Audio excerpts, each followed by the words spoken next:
We're not in the part of the country where they say it just means more, but when USC comes to visit South Bend in mid-October, it usually does. I'm Tim O'Malley with Tim Prister of Irish Illustrated, John Brice of FootballScoop, and it means more today because there's an elimination kicker for the Fighting Irish and most likely for USC. This is Irish Illustrated Instant Analysis, brought to you by the RV Manufactured Housing Hall of Fame and Northern Indiana Event Center in Elkhart, Indiana. Guys, we've spent about 10 days trying to preview this one because we like to peek ahead every once in a while to the USC game. Aside from the obvious, slot receiver Makai Lemon, Jaden Maiava, the best quarterback of 5 or 6 really good ones Notre Dame has faced. What is the key for Notre Dame's defense today, Tim Priester?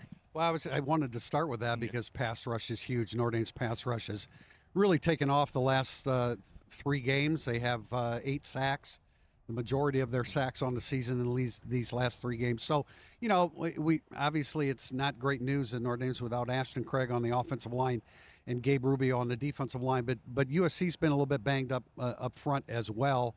So Notre Dame needs to continue that momentum, put some pressure on Maiava. He's dangerous. He's settled in. He's completing a very high percentage of his passes. So you have to do something to disrupt him. Yeah, we can talk about Makai Lemon and what Notre Dame's going to do with him, but it starts up front. Notre Dame put a little bit of pressure on that big quarterback. That can change things on the back end. Neither offensive line allows a lot of pressure. It is going to be key tonight. Now, Makai Lemon does exist, and you have a quick note that could be pertinent for Irish Illustrated viewers at this point on the slot matchup with the best slot receiver in college football right now. Yes, Notre Dame has prepared all week and is prepared tonight to use Leonard Moore in the slot against Makai Lemon. He worked there as late as Thursday afternoon, according to people I spoke with. He's worked there extensively over the course of this week, and as someone said, probably just going to let Lenny follow Makai around. So we'll see how much Notre Dame opts to do that, but Notre Dame is wholly prepared to let Leonard Moore, the best cornerback on the field, match up with Makai Lemon, the best skill player on the field. It's such an interesting dynamic because then there's obviously Jacoby Lane. There's other issues. There's USC's tight ends. As Mark Zachary comes in and plays field, do you shift Christian Gray to boundary? But it has to be part of the plan, and I'm sure zone coverage over the top of Makai Lemon can be another aspect of it. Well, Christian Gray goes to the boundary side. I think he's pretty comfortable over there, and you have to feel good about Mark Zachary and what he did his last outing. He's gotten better and better. I think that's a guy that Notre Dame has a lot of confidence in. The more he plays, the better Mark Zachary gets, and I think that that can be the case again too. And this goes back to some of the things that we talked about during the week in the podcast. How does this change? USC is so used to force feeding the football to Lemon. If you have Leonard Moore on him, you're still going to throw the ball to Makai Lemon probably. I think he's averaging just shy of 10 times, but maybe not quite as often since Moore's there. So now Maiava has to look in different directions. Now you're looking at Notre Dame's freshman cornerback and what Notre Dame is doing on the other side of the ball with Christian Gray. So it's fascinating. Like I said the other day in a podcast, we always talk about these matchups and you get caught up in different things as the game progresses. We're going to have an eye on this matchup today. Notre Dame's offensive line has a lot of pressure either, but I'm going to quit ignoring the weather, and it's supposed to really rain tonight, John Brice. And if so, it's Jadarian Price, it's Jeremiah Love, it's Notre Dame rooting out USC's defensive front seven and trying to get an upper hand in the running game. Yeah, and it's interesting. I'm glad you do get around to bringing up the weather because I know you and I both talked about it yesterday.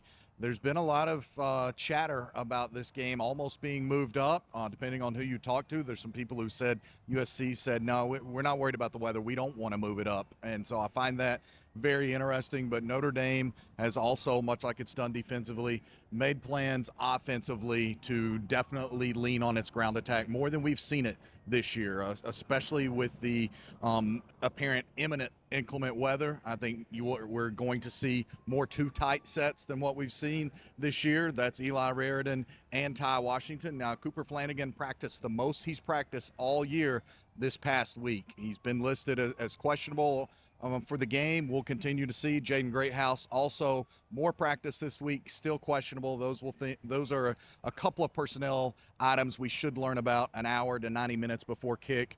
But they've given it their all on the practice field this week. But again, Notre Dame very prepared to go with the two tight set, and that being Eli Raridan and Ty Washington. Devonta Smith still questionable as well with that calf injury, and the problem there is if he can go, I'd be stunned. How long does he go also? And that makes it a tough situation. Tim Prister, he mentioned Eli Raridan because doing a third film review on Thursday night, I cannot believe Eli Raridan doesn't have a touchdown yet this year.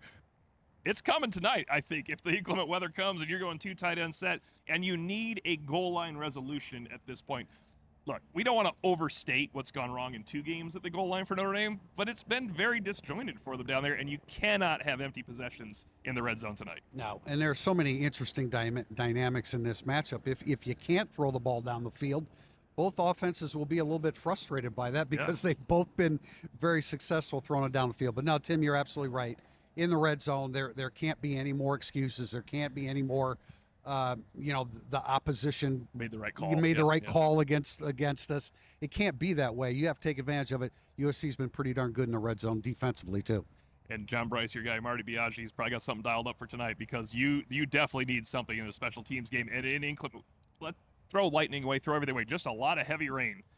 That's a game changer right there. If you're a punt block team that has been famous for 4 years, starting with Brian Mason, that is a huge aspect of tonight's game. Yeah, and we say it feels like every week, watch for Marty Biagi and Notre Dame's special teams. So we'll say it again this week. There's no reason not to think that they won't impact this game in a very positive way for the Irish. I do think it's interesting that USC defensive coordinator D'Anton Lynn said this week that Chad Bowden had been a big impact. You wonder, how much does Chad Bowden perhaps know about Notre Dame's special teams? Is that something that he was very clued into when he was here? I don't know the answer to that, but with D'Anton Lynn coming out publicly saying that, that's one thing that I find very intriguing. Another thing I would point to when we talk about the weather, tempo's a key, and USC absolutely wants to push tempo. Keep Notre Dame off balance, but push tempo. It's a lot harder to push tempo if it's pouring rain. It's harder if it's loud, too, but Tim Priester, we talked about USC's passing game.